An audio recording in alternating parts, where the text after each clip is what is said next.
ការទន្ទ្រានឈ្លានពានទឹកដីរបស់កម្ពុជាវាអាក្រក់ជាងការបិទព្រំដែនទៅទៀតនេះបើតាមការបញ្ជាក់របស់ប្រជាពលរដ្ឋរស់នៅតាមបណ្ដោយព្រំដែនកម្ពុជាថៃលោកប៉ែនរិទ្ធីប្រជាពលរដ្ឋមួយរូបក្នុងចំណោមប្រជាពលរដ្ឋជាង700គ្រួសារ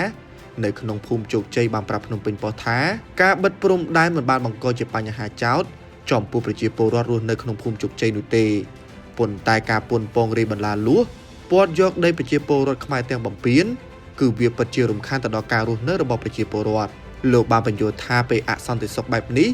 អ្នកភូមិមិនហ៊ានចេញទៅធ្វើការនៅទីណាឆ្ងាយៗពីកូនចៅផ្ទះសម្បែងនិងក្រុមគ្រួសារនោះទេពួកគាត់ចេះតែភ័យខ្លាចដោយសារតែពួកថៃចេះតែគំរាមនិងអុកឡុករហូតដោយរយៈពេល1ខែនេះអ្នកស្រុកមិនបានដេកពួនដោយនៅចាំយាងក្រែងលោពួកថៃមកពណ៌របងដាក់បន្លាលួសទៀតនៅមិនឆ្ងាយពីភូមិជោគជ័យតែប៉ុន្មានគីឡូម៉ែត្រប៉ុណ្ណោះនៅភូមិព្រៃច័ន្ទដែលមានប្រជាពលរដ្ឋជាង200គ្រួសារពួកគាត់ក៏កំពុងមានការព្រួយបារម្ភដូចគ្នាចំពោះលោកពៅបឿនបញ្ហាមិនមែនជាការបិទព្រំដែននោះទេគឺជាការទន្ទ្រានយកដីពីសំណាក់កងកម្លាំងថៃលោកបន្តថាប្រជាពលរដ្ឋគ្មានអ្វីធ្វើមិនមែនដោយសារតែការបិទព្រំដែននោះទេ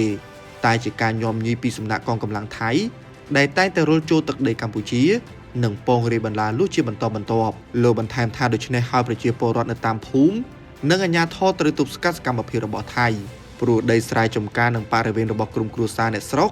សុទ្ធតែនៅជិតបន្ទាត់ព្រំដែនដ៏ចម្រូងចម្រាសនេះនៅក្នុងស្ថានភាពពេលនេះអ្នកភូមិទទូចថាការបិទព្រំដែនជាផ្លូវការជាឯកតោភាគីមិនបានធ្វើឲ្យប្រជាពលរដ្ឋស្លាប់នោះទេតែយ៉ាងណាក៏ដោយអ្វីដែលពួកគាត់មិនអាចអត់ឱនឲ្យបានគឺការទន្ទ្រានយកដីរបស់កងទ័ពថៃនិងការបង្កគ្រោះថ្នាក់ទៅដល់សន្តិសុខពីមួយយប់ទៅមួយយប់អ្នកភូមិនៅយាមការពារទប់ទល់ទៅនឹងការប៉ុនប៉ងរាយបន្លាលួសថ្មីនៅលើទឹកដីកម្ពុជាពីសំណាក់ថៃមេភូមិម្ចាស់អាជីវកម្មនិងកម្មករបានឲ្យដឹងថាការបិទច្រកព្រំដែនមិនមែនជាអ្វីដែលគួរឲ្យភ្ញាក់ផ្អើលទេប៉ុន្តែអ្វីដែលគួរឲ្យភ័យខ្លាចនោះថាតើថ្ងៃស្អែកបន្លាលួសថ្មីអាចនឹងលេចឡើងនៅកន្លែងដែលមានវាលស្រែផ្ទះឬព្រំដែនក្រុមគ្រួសារប្រជាពលរដ្ឋដែលធ្លាប់រស់នៅជាច្រើនចំនួននោះចំណែកការពីពេលថ្មីនេះអភិបាលខេត្តបន្ទាយមានជ័យលោកអ៊ុំរាត្រីបានតវ៉ាចំពោះចំណាត់ការរបស់ប្រទេសថៃនៅក្នុងបំណងចាប់អ្នកភូមិខ្មែរនៅភូមិព្រៃច័ន្ទនិងភូមិជោគជ័យកាត់ទោសតាមច្បាប់របស់ថៃដោយហៅថាជាការរំលោភលើកិច្ចព្រមព្រៀងកន្លងមកកាលពីថ្ងៃទី28កញ្ញាមន្ត្រីថៃបានព្យួរស្លាកសញ្ញានៅឃុំអូ3ជាន់ដោយបញ្ជាឲ្យអ្នកភូមិចាក់ចេញបើមិនចង់ប្រឈមមុខទៅនឹងការកាត់ទោសបើទោះបីជាប្រជាពលរដ្ឋខ្មែរកំពុងរស់នៅលើទឹកដីរបស់ពួកគាត់ក៏ដោយលោកអ៊ុំរាត្រីបានឲ្យដឹងថាខ្លឹមសារនៃសេចក្តីប្រកាសរបស់ថៃគឺជាការគំរាមកំហែងយ៉ាងធ្ងន់ធ្ងរទៅដល់សិទ្ធិរបស់ប្រជាពលរដ្ឋខ្មែរស្លូតត្រង់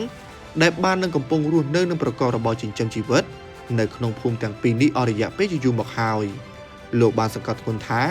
អាជ្ញាធរខេត្តស្រះកែវគ្មានអំណាចកំណត់ព្រំដែនឬអនុវត្តច្បាប់របស់ថៃនៅក្នុងស្រុកខ្មែរនោះទេហើយជំរុញឲ្យភាគីទាំងពីរដោះស្រាយបញ្ហានេះតាមរយៈគណៈកម្មាធិការចម្រុះព្រំដែន